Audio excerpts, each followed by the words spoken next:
Hey everyone, since I'm kind of on a trend of updating franchises with new entries, this week I'm going to be doing Mission Impossible. So that means there are 8 movies now, and I'm just going to put out a general spoiler alert. I probably will not get into spoilers about the new one, but there's always a chance. So you've been warned. Starting off, number 8 is Mission Impossible 2. This one gets a bit of a bad rep. Here's the thing. After the first movie, Tom Cruise wanted to bring in a new director to make the sequel feel different from the first one. Enter John Woo.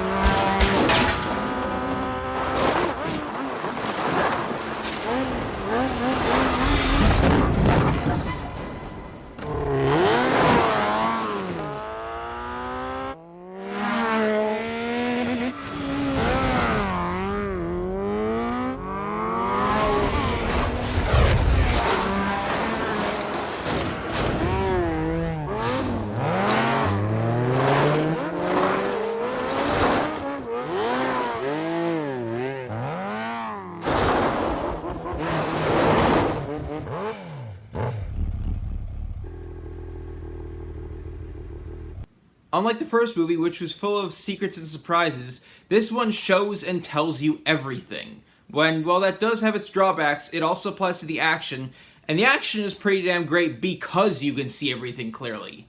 Sean Ambrose is probably the worst villain in the franchise, but he's still a decent villain, he's still a legitimate threat, he's just the least interesting.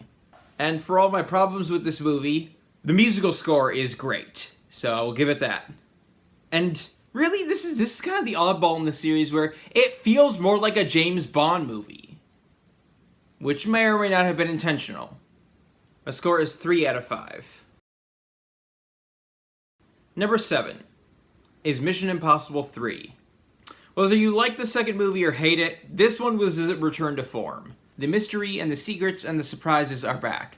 The cold open is one of the best I've seen. It is an excellent example of how to properly use the how we got here narrative device.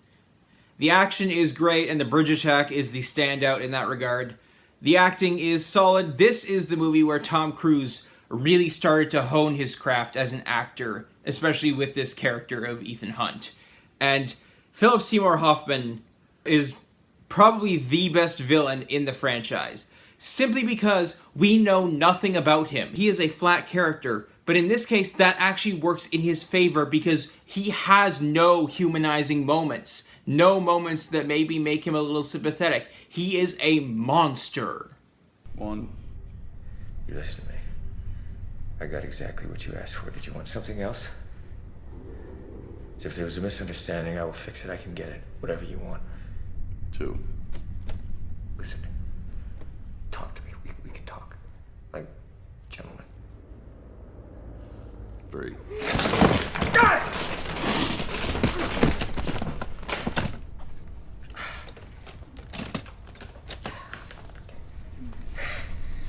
All right. I know where the rabbit's foot is. I can help you. The way you helped me on the airplane? That way? You put the gun down. I'm not talking to you like this. That's your choice. 4. The rabbit's foot's in Paris. You want to know where in Paris? Then let her go. Because you will It's never. not in Paris. 5. My score is 3.5 out of 5. Number 6 is Mission Impossible, the original. Look, this may not be the best movie in the franchise, but it's definitely the best Mission Impossible movie. It's the best spy movie. Brian De Palma made something special here. It is a masterclass of visual storytelling. There's not an abundance of cuts, and it actually focuses on things, and it's so good. The acting is solid across the board, the action is awesome, the music is excellent. I do find it hilarious that with how much the franchise eventually being focused on, like, extreme practical stunts, how this movie's climax is very obviously either blue or green screened. Like, it still looks good, but you can just tell. The computer room scene is one of the most suspenseful scenes ever put to film.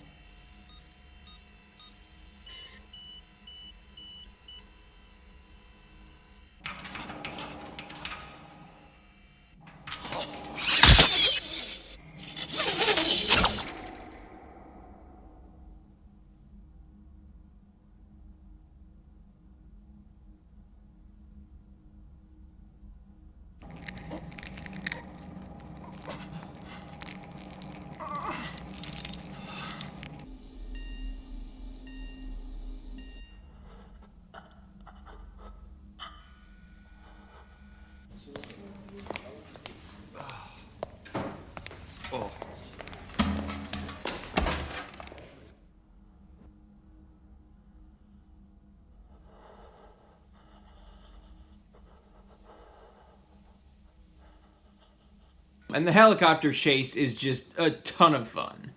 The score is 4 out of 5. Number 5 is Mission Impossible: The Final Reckoning. Yeah, I had this one higher, but on second thought, it's not as great as I had wanted it to be. It's still great. This is still a great movie. It's a step down from the last run of movies. There are times when it kind of feels like the franchise is a little full of itself, and that kind of comes to a head in this movie. It's not super egregious. It's not enough to take me out of the movie. It's just enough to kind of be noticeable.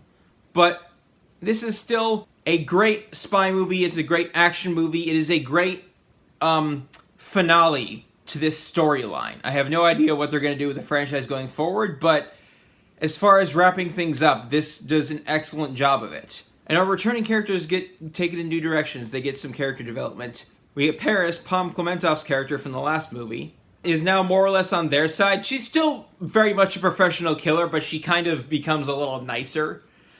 And we get some good irony and dark humor in that when, I won't spoil anything, but when someone else is injured, and there are 3 people, and she is one of them, and one of them is injured, and the other one is over here doing this other task, she has to be the one to do the medical stuff to save this person's life, and it is delightfully ironic. Like, the person is looking to her, and she's just like, I kill people. It's so good. Kind of like with Avengers Endgame. There's a character who died who I expected to live, and there's a character who lived who I expected to die. So, good expectations subversion, or at least surprising me in that regard. I think my complaint with this movie is that there are a few bits that feel a little too samesies. Like, the whole biplane chase feels a little too close to the helicopter chase from Fallout. And there are a couple less obvious examples, but overall, it does feel like its own beast, and there are several excellent sequences that are unique to this movie, like Ethan going down into the Sevastopol, the lost Russian submarine. That entire sequence is just...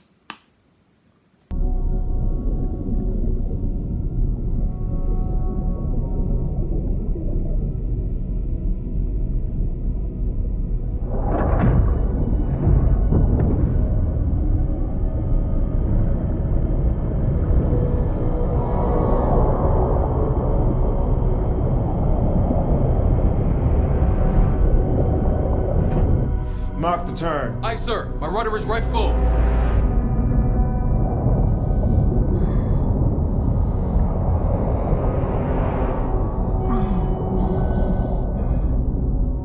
Godspeed, mister.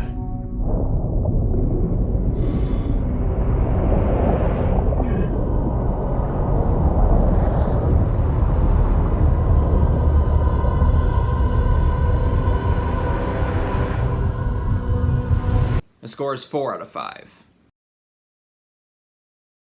Number 4 is Mission Impossible: Rogue Nation.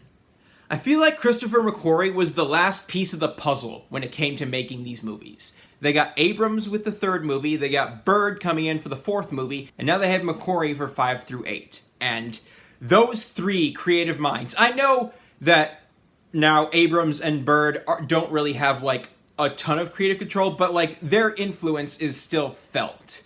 And I feel like those 3, plus Tom Cruise, like, those 4 creative minds just really, really lock in for just some excellent cinema. The plane sequence is amazing, and that's just the opening. It's like the skydiving scene from the beginning of Moonraker. You start out with this epic stunt, and then you just raise the bar from there. The underwater scene is just insanely intense, and the opera scene is masterful. I like it when characters actually make smart decisions, and Ethan's decision to non-fatally shoot the Prime Minister is probably the smartest decision he could have made in that situation.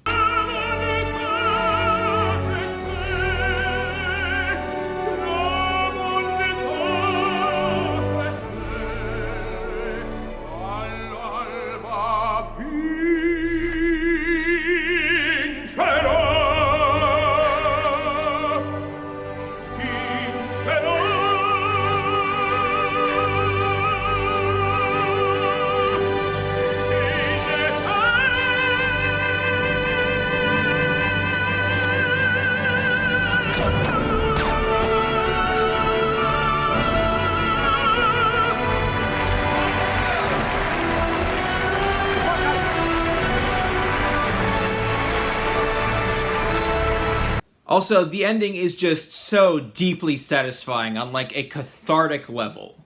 My favorite little fun fact about this movie is that after Ilsa revives Ethan, his behavior after getting defibrillated, just being kind of out of it, is completely realistic. The score is 4.5 out of 5.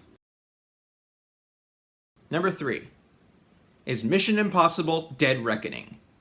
This movie is a small step down from Fallout, but only a small step. It is still an emotional and character-driven action flick with more of the insane stunts Tom Cruise has become famous for.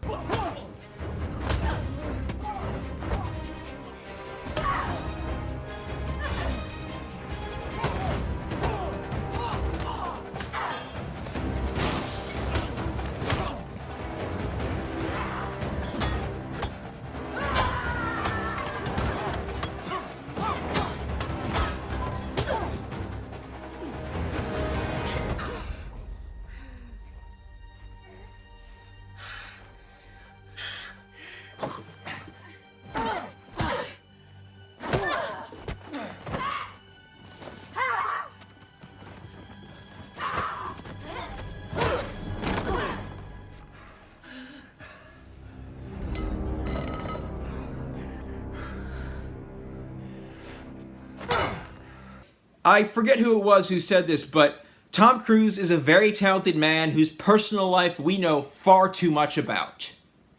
I think that is 100% true. Because you say what you will about the man, it is genuinely impressive the lengths he will go to have practical stunts on and just have some level of realism in movies. Like, he learned to fly a helicopter for Fallout while he was in his 50s.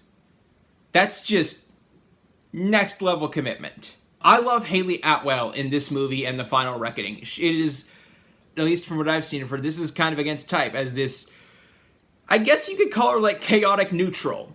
Like, she's out for herself, but she'll pick the good side when the stakes are high enough. My score is 4.5 out of 5. Number 2 is Mission Impossible: Ghost Protocol. This is the one where technology fails and where every victory is also a loss, and I love it. Brad Bird is primarily an animation director. This was his live-action debut, and he did a damn good job. As far as like scenes and situations go, this movie does a great job of distinguishing them. Like, the characters have like a number of situations they have to deal with, and each one is unique from the others and awesome in its own way. The opening is thrilling. The hallway scene is up there with the vault scene in terms of just tension and suspense.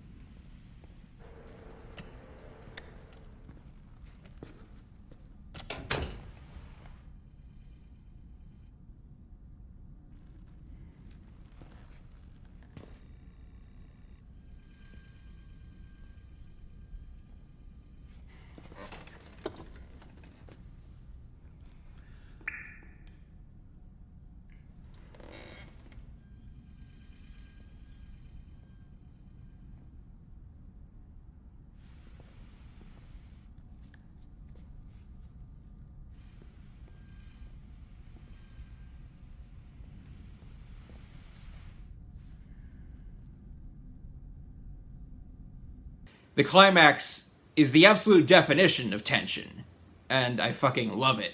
The acting is great. I love Jeremy Renner in this movie in Rogue Nation. It's very different from his roles as Hawkeye and in The Bourne Legacy. The score is 5 out of 5. Finally, number 1 is Mission Impossible: Fallout. No sixth movie in any franchise has any right to be this great, much less the best in the franchise.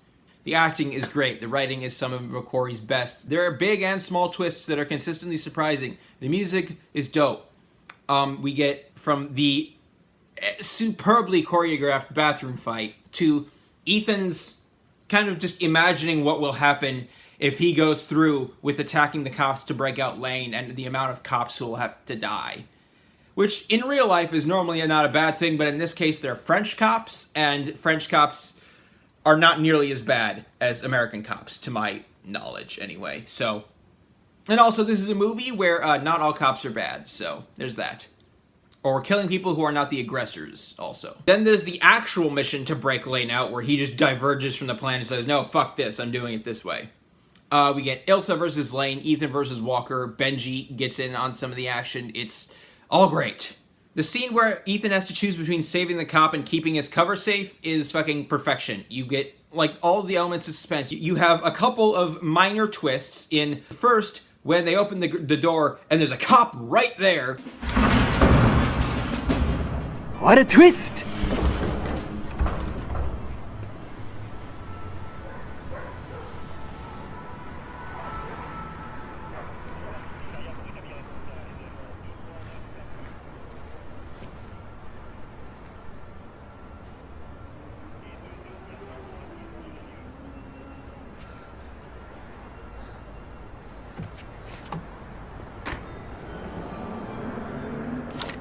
Arrêtez! Restez où vous êtes! And then second, about a minute or two later, when, oh shit, the White Widow's enforcers showed up. Kennicott. Personne ne bouge! Montrez-moi vos mains! Partez. S'il vous plaît. Vous tous! Montrez-moi vos mains! Ne faites pas ça, s'il vous plaît. Vous devriez partir. S'il vous plaît. Vous devriez partir. What a twist! Zola wants a word with you. They have just wounded this cop, and they are about to straight up execute her. So there's the ticking clock building up to that. And also, there's a choice. A critical choice. Does Ethan save this cop who has done nothing to him, or does he keep his cover safe? Qu'est-ce qu'on fait d'elle? Achève-la.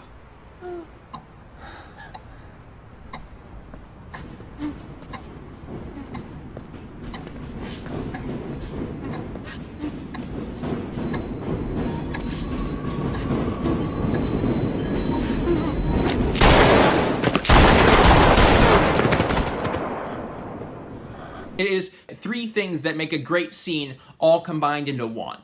My score is 5 out of 5. Hey everyone, what's your ranking? Let me know down in the comments. Like and subscribe and all that. If you don't like the video, tell me why. I try to be constructive. Then subscribe anyway. You'll be notified when I upload a new video. Watch that and tell me what you like and don't like about that one. I'll take any feedback I can get, because I am trying to improve my craft here. I actually have an announcement. I am currently in, like, I guess you could call it the pre-production phase of a short film written by me with assembling a team to actually bring the vision to life, because I am good at many things, but I don't think I'm a particularly good director, so, gotta find people who are good at other things. And so, fingers crossed that this actually works out, and assuming it does, I really hope you enjoy it when it eventually comes, so keep an eye out for that. That's all for now. Stay safe in these crazy times.